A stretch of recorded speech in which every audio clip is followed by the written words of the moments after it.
पर समय पूरा हो जाता है तो उसकी मौत हो जाती है। पर क्या एक बार धरती से जाने वाला इंसान वापस यहीं जन्म ले सकता है? एक रात अचानक से 4 साल की निया नींद से उठकर अपनी मॉम के पास गई और अपनी पीठ में हो रहे दर्द की कंप्लेंट करने लगी। वो दर्द से चीखती हुई बस ये कह रही थी कि उसकी पीठ में उसे कुछ फंसा हुआ फील हो रहा है।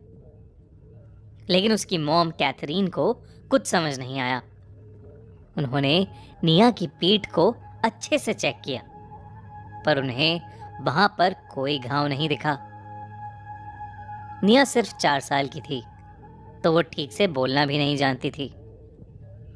जैसे तैसे वो उस रात सो गई। पर उस दिन के बाद से निया को हर रात एक ही सपना आता था। उस सपने में एक आदमी देर रात एक जंगल के बीचों बीच खड़ा सिगरेट पी रहा होता और पीछे से कोई उस आदमी की पीठ पर चाकू मार देता और वो आदमी वहीं जमीन पर गिर जाता। ये सपना निया अक्सर अपने पेरेंट्स को बताया करती थी, पर दोनों पेरेंट्स वर्किंग होने की वजह से वो निया को ज़्यादा टाइम नहीं दे पाते थे और निया की बातों को बचकाना मानकर ज़्यादा तवज्जो भी नहीं देते थे। ऐसे ही एक दिन निया अपने टॉयज़ के साथ खेलती हुई ज़ोर ज़ोर से रोने लगी। उसकी मॉम कैथरीन ने उससे उसके रोने की वजह पूछी, तो उसके जवाब से कैथरीन के रोंगटे खड़े हो गए। निया कहने लगी, मेरी शादी होने वाली थी, पर उसने मुझे मार दिया और फिर वहीं दफना दिया। कैथरीन को निया के ये अल्फाज सुनकर एक धक्का सा लगा। उसकी 4 साल की बच्ची का ये सब कहना बेहद अजीब था। कैथरीन ने निया से कई सवाल पूछे, किसकी शादी, किसने मार दिया, लेकिन निया कुछ बोली नहीं। उस दिन के बाद से कैथरीन को निया की मेंटल कंडीशन को लेकर चिंता होने लगी थी। उसने ये बात अपने हस्बैंड पीटर से भी शेयर की, पर पीटर ने कह दिया कि छोटे बच्चे कुछ भी बोलते हैं और उनकी बेटी निया बिल्कुल ठीक है। अगले दिन कैथरीन को किसी काम से हैदराबाद जाना था। पीटर और निया घर पर बिल्कुल अकेले थे। उसी रात पीटर निया को बिस्तर पर सुलाने गया और वो झुककर निया को किस कर ही रहा था कि निया ने अचानक से उसकी शर्ट का कॉलर पकड़ लिया और वो एक आदमी की आवाज में उसके कान में कहने लगी, मुझे मारा गया है, मेरी बॉडी अभी भी वहां है। पीटर ये देखकर घबरा उठा। उसने अपनी शर्ट का कॉलर छुड़वाकर डरी सहमी आवाज में निया से पूछा, तुम कौन हो और मेरी निया कहाँ है? निया अभी भी एक आदमी की आवाज में अपनी पीठ पर हाथ रखकर कहने लगी कि उसके खुद के चचेरे भाई ने उसकी पीठ में चाकू भोंककर उसे मार डाला।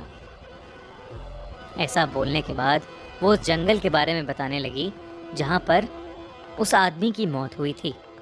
वो कहने लगी कि वो जगह लगभग 200 किलोमीटर दूर एक गांव की थी।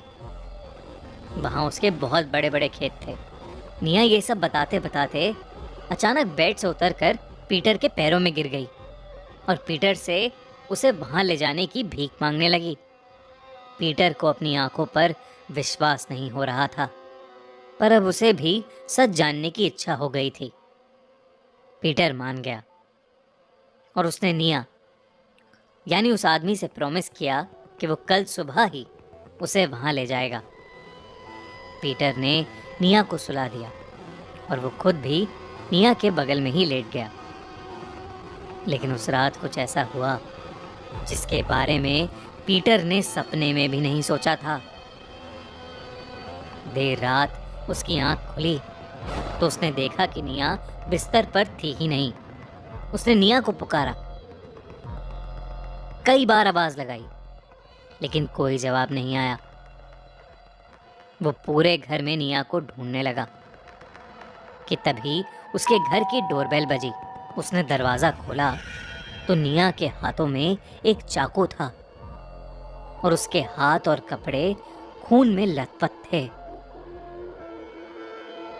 मगर इस सब के बावजूद निया जोरों से हंसे जा रही थी। ये देखकर पीटर सहम उठा।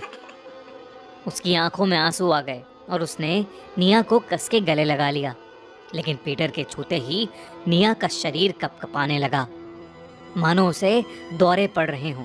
पीटर अपनी बेटी की बिगड़ती हालत देख उसे तुरंत हॉस्पिटल ले गया। कुछ देर तक बेहोश रहने के बाद जब निया को होश आया तो उसे उसके साथ हुई कोई भी घटना याद नहीं थी। अगली सुबह पता लगा कि उनकी गली में रहने वाले एक आदमी की उसी रात मौत हो गई थी। घर के सीसीटीवी कैमरा में ये कैद हो गया था कि उस आदमी की मौत कैसे हुई। उस आदमी की पीठ में चाकू भोंककर किसी ने उसे मार डाला था।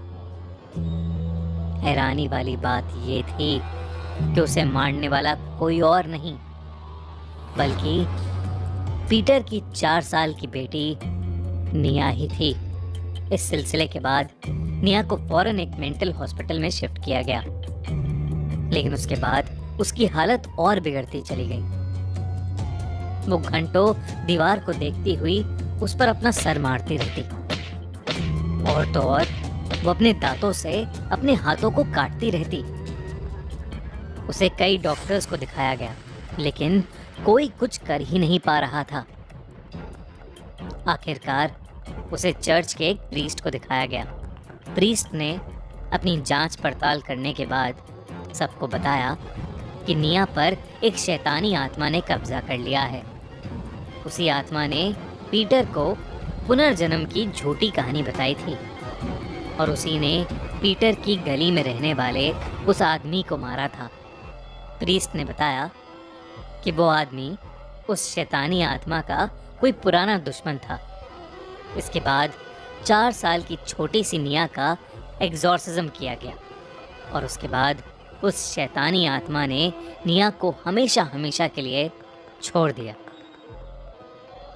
एग्जॉर्सिज्म के बाद निया को कुछ भी याद नहीं था, लेकिन वो बहुत कमज़ोर हो चुकी थी। पर अपने पेरेंट्स पीटर और कैथरीन की मदद से वो कुछ ही महीनों में फिर से हेल्दी हो गई और उसने एक नॉर्मल बच्चे की तरह जीना शुरू कर दिया। निया को तो ज़्यादा कुछ याद नहीं रहा, लेकिन पीटर और कैथरीन आज भी उस भयानक एक्सपीरियंस को याद करके सुन्न पड़